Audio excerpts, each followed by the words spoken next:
Iconic and dynamic lady. గ్రామీణ స్థాయి నుండి రాష్ట్ర స్థాయి వరకు మహిళా శిశు సంక్షేమమే ధ్యేయంగా, పంచాయతీ రూరల్ అభ్యున్నతే ఆశయంగా, ఆదివాసుల ఆత్మస్థైర్యానికి నిదర్శనంగా నిలిచిన మన అందరం కూడా సీతక్క అని ప్రేమగా పిలుచుకునేటువంటి మనందరి సీతక్క రేడియో సిటీ 91.1 FM కి విచ్చేయటం చాలా ఆనందంగా ఉంది. Thank you so much Seethakka. మీ ఆనందాన్ని చూస్తే నాకు ఇంకా 100 రెట్లు 1000 రెట్ల ఆనందం వచ్చింది. ధన్యవాదాలు నన్ను మీ రేడియో సిటీ 91.1 కు పిలిచినందుకు. అందరి కళ్ళు మేమేందండి ఫస్ట్ చేస్తా ఇగో ఇంత డిస్ట్ వచ్చింది. ఇప్పుడు ఇప్పటిదాకా మనం ఫినాన్షియల్ ఇండిపెండెన్స్ ఏదైతే మాట్లాడుకున్నామో ఆ విషయం బట్టి ఇప్పుడు తెలంగాణలో ఎంతో మంది అమ్మాయిలు ఆంటర్ప్రినర్షిప్ అంటే బిజినెస్ స్టార్ట్ చేయడానికి ముందుకు వస్తున్నారు. వారికి ఆర్థిక సహాయం అవసరం, అట్ ద సేమ్ టైం వాళ్ళకి శక్తి అవసరం, ఇంట్లో నుంచి ప్రోత్సాహం అవసరం, గవర్నమెంట్ నుంచి కూడా ప్రోత్సాహం అవసరం. దీనికి సంబంధించి ఎట్లాంటి ప్రణాళికలు ఉన్నాయి, ఎట్లాంటి పథకాలు రాబోతున్నాయి అని తెలుసుకోవచ్చా? వాస్తవానికి ఐటీ రంగం మీద కూడా చాలా దృష్టి పెట్టడం జరిగింది. మన సీఎం గారు, అదేవిధంగా ఐటీ మినిస్టర్ మా శ్రీధర్ బాబు గారు మొదటి యాత్రలో కూడా వారు బయటికి వెళ్ళి చాలా ఇన్వెస్ట్మెంట్స్ కూడా వచ్చేటట్టుగా కృషి చేయడం జరిగింది. తప్పకుండా మహిళా పారిశ్రామికవేత్తల పట్ల ఒక మంచి కాన్సెప్ట్ ఉంది కాంగ్రెస్ పార్టీకి, కాంగ్రెస్ ప్రభుత్వానికి కూడా. దానిలో భాగంగానే చిన్న చిన్న గ్రూప్స్నే మేము ఎంకరేజ్ చేస్తున్నప్పుడు ఇంకా ఈ ఒక 500 మందికి 1000 మందికి వాళ్ళు ఉపాధి చూపించగలుగుతారు అన్నప్పుడు వాళ్ళని తప్పకుండా సపోర్ట్ చేస్తాం. వారితో 7th అనుకుంటా ఒక మీటింగ్ కూడా ఈ మహిళా పారిశ్రామికవేత్తలది అంతర్జాతీయ మహిళా దినోత్సవం సందర్భంగా కూడా ఒక ప్రోగ్రామ్ మా ఐటీ శాఖ మంత్రి కూడా పెట్టడం జరిగింది. మేము కూడా అటెండ్ అవుతున్నాము. యాక్చువల్ ఇంకా దాని లోతుల్లోకి నేను వెళ్ళలేదు, బట్ 7th రోజు వారితో ఇంటరాక్ట్ అయిన తర్వాత వారి యొక్క అంటే ఆశలు, వారి యొక్క అవసరాలు అవన్నీ ఖచ్చితంగా గుర్తుపెట్టుకొని ఒక ఉమెన్గా నేను వారికి సపోర్ట్ చేస్తాను. తప్పకుండా. సో సీతక్క ఆడపులి, మామూలుగా ఎప్పుడైనా గొడవలు ఏమైనా అయినప్పుడు, ఏదైనా ప్రాబ్లం వచ్చినప్పుడు అమ్మాయిలు ఎందుకు అమ్మాయి విషయం ముందు మా దాకా తీసుకురాలేదు అంటే భయం వేసింది అంటారు. సో ఆ భయమే మొదటి మెట్టు అవుతుంది అవతల వాళ్ళకి దారుణాలు ఒడిగట్టడానికి. మరి మీరేం చెప్తారు ఒక ఆడపులిగా వింటున్న వాళ్ళకి, చూస్తున్న వాళ్ళకి, అమ్మాయిలందరికీ? భయపడుతూ పోతే జీవితం అంతా భయపడుతూనే ఉంటాము. భయం అందరినీ వెంటాడుతుంటుంది, కానీ భయాన్ని అధిగమిస్తే అంతా జయమే ఉంటుంది. కాబట్టి జయం రావాలంటే భయాన్ని జయించాలి. సో నేను అందరికి అదే చెప్తా.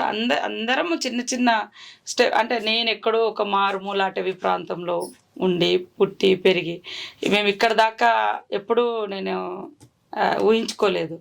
బట్ నా ప్రతి అడుగు ఆ భయాన్ని నుంచి జయించుకుంటూ ప్రయత్నం చేద్దాం అనేది ఇక్కడ దాకా రీచ్ అవ్వడానికి కారణమే. కాబట్టి మహిళా లోకమంతా కూడా అనేక మంది స్ఫూర్తిదాయకమైనటువంటి జీవితాల్లో మహిళల లోకం ఉన్నాయి. వాటిని ఒకసారి చదివితే అనేక మంది జీవితాలలో ఓటములు ఉన్నాయి, కష్టాలు ఉన్నాయి, కన్నీళ్ళు ఉన్నాయి, కుటుంబంలో నిలుపుదల ఉంటుంది, రాజకీయ రంగంలో అణిచివేత ఉంటుంది, చిన్న చూపు ఉంటుంది, ఉమెన్ కాబట్టి ఇంకా రకరకాల వ్యక్తిత్వాన్ని దెబ్బతీసే మాటలు ఉంటాయి. ఇలాంటి ఎదురైనప్పుడు చాలా బాధపడుతుంటాం. కానీ బాధపడి మన ప్రస్తావన అక్కడే ఆగిపోతే మనం ఏంటిదో ఈ సొసైటీకి తెలియదు. అందుకని మన ప్రయత్నం అంటే సక్సెస్ కోసం వేసే అడుగు ఎప్పుడు కూడా వెనుకకు పోకూడదు, ముందుకే వెళ్ళాలి, లైవ్లో ఉండాలంతే. మనం వెనుకపోతే మన ఇంకంతే, మీరు ఏముండదు. మంచో చెడో అంటే మనం ఎంచుకున్న లక్ష్యంలో మంచి కోసం ప్రయత్నం చేస్తూ ఉంటాం. కానీ ఎవరో తిట్టిరనే నేను కూడా ఇప్పటికీ అప్పుడప్పుడు బాధపడుతుండే. అంటే ఆ బిడియము అది ఉంటుంది కొద్దిగా మా కమ్యూనిటీ, అక్కడ నుంచి అడవుల నుంచి ఆదివాసీ బిడ్డగా అదంతా ఉంటుంది మాకు కూడా. బట్ నేను నేర్చుకుంటూ ఉంటా, రోజుకు కొన్ని జీవిత కథలు చదువుతూ ఉంటా, స్టోరీస్ చూస్తూ ఉంటా. ఇక్కడికి వస్తే ఇందిరాగాంధీ లాంటి వారి మీదనే ఎన్నో రాళ్ళు పడ్డాయి, ఎన్నో ఇబ్బందులు పడ్డారు. ప్రధానమంత్రిగా ఉక్కు మహిళగా పేరు వచ్చింది మాకు. ఇంకా నెల్సన్ మండేలా ఒక జాతీయ నాయకుడు, 27 సంవత్సరాలు జైలు జీవితాన్ని అనుభవించినటువంటి వాళ్ళు. అబ్రహం లింకన్ లాంటి వాళ్ళ స్టోరీస్ కూడా చూసినప్పుడు 7 సార్లు ఓటమి చెంది 8వ సారి విజయం సాధించింది కాబట్టి ఆయన మనకు తెలుసు. ఆ ఓటమితోటి అక్కడ ఆగిపోయి ఉంటే మనకు తెలిసేవాడు కాదు కదా. అంటే ఉదాహరణకు ముందు అంటే అట్లాంటివన్నీ మనం ఒక స్ఫూర్తిదాయకమైనటువంటి స్టోరీస్గా ప్రతి ఉమెన్ తీసుకుంటే ప్రతి ఉమెన్ కూడా సక్సెస్ఫుల్ లేడీగా ఉమెన్గానే ఉంటారు, పవర్ఫుల్ లేడీగానే ఉంటారు. అయితే తెలంగాణలో ఎండవనబడి వస్తుంటే ఒక గిలాస్ నీళ్ళు ఇస్తేనే గుండెల్లో పెట్టేసుకుంటారు, అయ్యా మనిషి అంత నీళ్ళు ఇచ్చిండు అని. అట్లాంటిది కోవిడ్ టైంలో పాండమిక్ ఉన్నప్పుడు నడుచుకుంటూ వెళ్ళి ఎండనక వాననక ఏవి లెక్క చేయకుండా జనాల కోసం, ములుగు వాళ్ళ కోసం అంతా కష్టపడి చేసిరు కదా. అప్పుడు మీకు మీ మైండ్లో ఏమెళ్తుందమ్మా? మీ జనాల కష్టాలు చూసిర్రా, మీ మీ సిచ్యువేషన్ చూసిర్రా, ఏమనిపించింది? అప్పుడు సొసైటీ అంతా సైలెన్స్గా ఉంది వాస్తవానికి, ఎవ్వరు బయటకు వచ్చే పరిస్థితి లేదు. నేను కూడా ఒక 2 days బయటకు వెళ్ళలేదు, బుక్ పట్టుకొని చదువుకుంటున్నా నా క్యాంప్ ఆఫీస్లో, ఎమ్మెల్యే క్యాంప్ ఆఫీస్లో. మా చుట్టుపక్కల ఉన్నటువంటి వాళ్ళు, అక్క మేము రోజు పనికి పోయేటోళ్ళము, పనికి పోకుండా అవుతుంది, మా పూట గడవడం కష్టం అవుతుందని మా క్యాంప్ ఆఫీస్ పక్కన ఉన్న వాళ్ళు వచ్చి చెప్పారు. అరే వీళ్ళ పరిస్థితి ఇట్లుంటే అడవిలో ఉన్న వాళ్ళ పరిస్థితి ఏం కావాలి? అడవిలో ఉన్న వాళ్ళు సంతకు అడవి అంటే షాప్కు రావాలంటే ఒక 10-20 కిలోమీటర్లు, వారానికి ఒకసారి వచ్చి సంతలో సరుకులు కొనుక్కొని పోతాం మార్కెట్లో, సంత అంటే.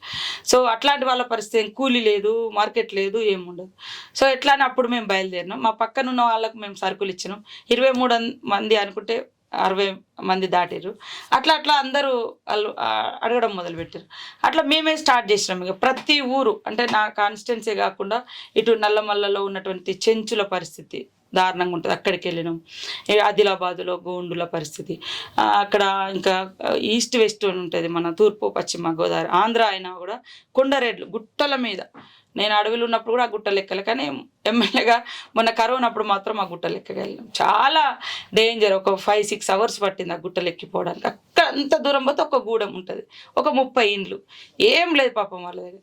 ఇట్లాంటి సిచ్యువేషన్ చూసి అది నాకు చాలా తృప్తినిచ్చింది. అరే కష్టంలో ఉన్నప్పుడు మనం పోయినాము, అంతకంటే ఇంకేం లేదు. రోజు మేము కొత్త సూర్యోదయం కోసం రేపే ఊరికి వెళ్ళాలి, రేపే గూడెం వెళ్ళాలి, రేపే తండకి వెళ్ళాలి, రేపే పల్లెకి వెళ్ళాలి.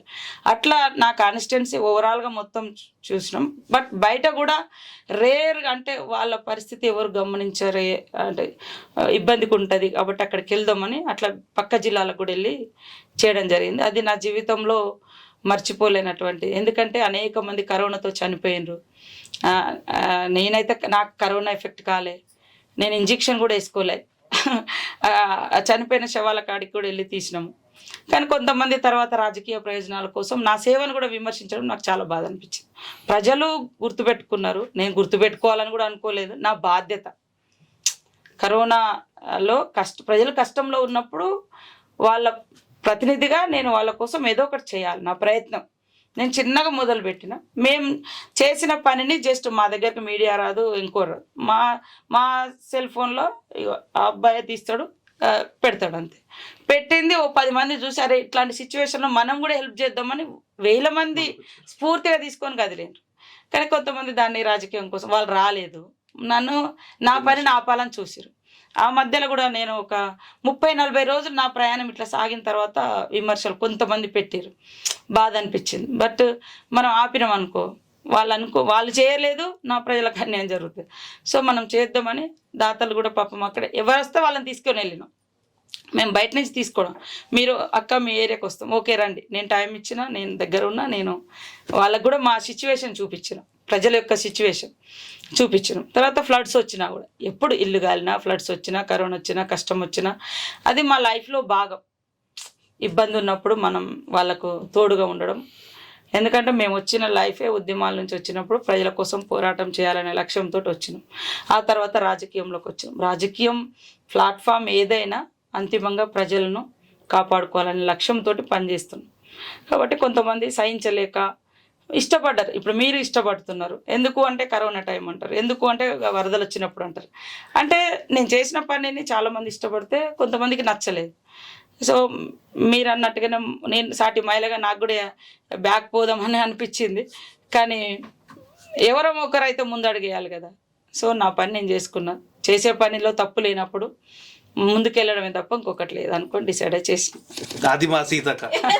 దునియా మర్చిపోయినా కానీ ఆ సేవ పొందిన వాళ్ళు ఎవ్వరు ఇంకో 10 తరాలైనా కానీ గుర్తుపెట్టుకుని సీతక్క పేరు ఎత్తుతారు. సీతక్క మాట చెప్పంగానే అందరికి రోమాలు నిక్కబడుచుకుంటే ఇది వాస్తవం. అయితే ఇదే బలం బలహీనత వీటి గురించి మాట్లాడుకుంటూ వస్తున్నాం. సోషల్ మీడియా మారుతున్న కాలంతో పాటు రకరకాల అడ్వాన్స్మెంట్స్ వస్తున్నాయి.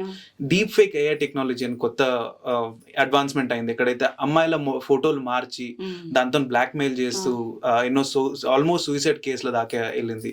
వీటిని అరికెట్టడానికి మన women and child welfare association కానీ సొసైటీ కానీ యాజ్ అ గవర్నమెంట్ ఎంటిటీ ఎట్లాంటి చర్యలు తీసుకోవచ్చా? తప్పకుండా ఇట్లాంటి వాళ్ళను తొందరగా గుర్తించి శిక్షించడం, తర్వాత మహిళల మీద అరెస్ట్ చేస్తున్నటువంటి వాళ్ళ మీద కూడా ప్రత్యేకంగా దృష్టి పెట్టి దానికి ఒక స్పెషల్ వింగ్గా కూడా మేము వర్క్ చేస్తున్నాం కూడా. ఇప్పుడు ఇంకా కొంత అంటే వర్క్ చేయాలన్నటువంటి ఆలోచనతో ఉన్నాం. మీతో ప్రస్తావనలో మొదటి మాట నుంచి ఇప్పటిదాకా ఎన్నో విషయాలు మాట్లాడుతున్నంతసేపు అడవి గురించి ప్రస్తావన ఎప్పుడు వస్తున్నాను. అడవి మీకు నేర్పించిన మూల విషయాలు ఏంటి మీ లైఫ్ లో అడాప్ట్ చేసుకో? అడవి అంటే మా జీవితాలు. ఆదివాసీలు అంటే అడవి లేకుండా ఆదివాసీ జీవితం లేదు. మాకు దీపం లేదు. అడవిలో దొరికే ఇప్ప నూనెతోటి మేము దీపం ఇప్ప నూనె, ఇప్పకాయలు తీసుకొచ్చి మా పెద్దలు మా చిన్నతనంలో ఎండబెట్టి గానుగు బట్టి నూనె తీస్తే ఆ నూనె జుట్టుకు రాసుకున్నాం. ఆ నూనెతో వంట చేసుకున్నాం. ఆ నూనెతో ఇంట్లో దీపం పెట్టుకున్నాం. ఆ నూనెతో సమ్మక్క సారలమ్మకు దీపం పెట్టినాం. ఇది మా లైఫ్. అడవిలో ఇంట్లో మాకు పంటలు అంటే ఊర్లలో ఇంకా వరి ఇవన్నీ తెలియనప్పుడు కూడా అడవిలో దొరికే కాయలు, గడ్డలు, మూలాలు వీటితో తిన్నాం. మాకు డాక్టర్స్ వీళ్ళెవరు లేదు, ఇప్పుడు ఉంది. కానీ అప్పుడు ఒకప్పటి సమాజంలో అడవిలో దొరికే వనమూలికలే పాము గరిచినా, తేలు కుట్టినా, గుడ్డేలు కొట్టినా, లేకుంటే ఏ ఫ్రాక్చర్ అయినా కూడా వాటితోటే చేసుకున్నాం. సో ఒక్కొక్క రోజు అన్నం లేకుండా కూడా అడవిలో దొరికే వాటితోటి తునికి పండ్లు, పాల పండ్లు, గడ్డలు ఇవన్నీ తీసుకొచ్చుకొని తినేటువంటి జీవితం. సో అడవి అమ్మ, అడవి ఆధారం, అడవి మాకు జీవనాధారం. అద్భుతం.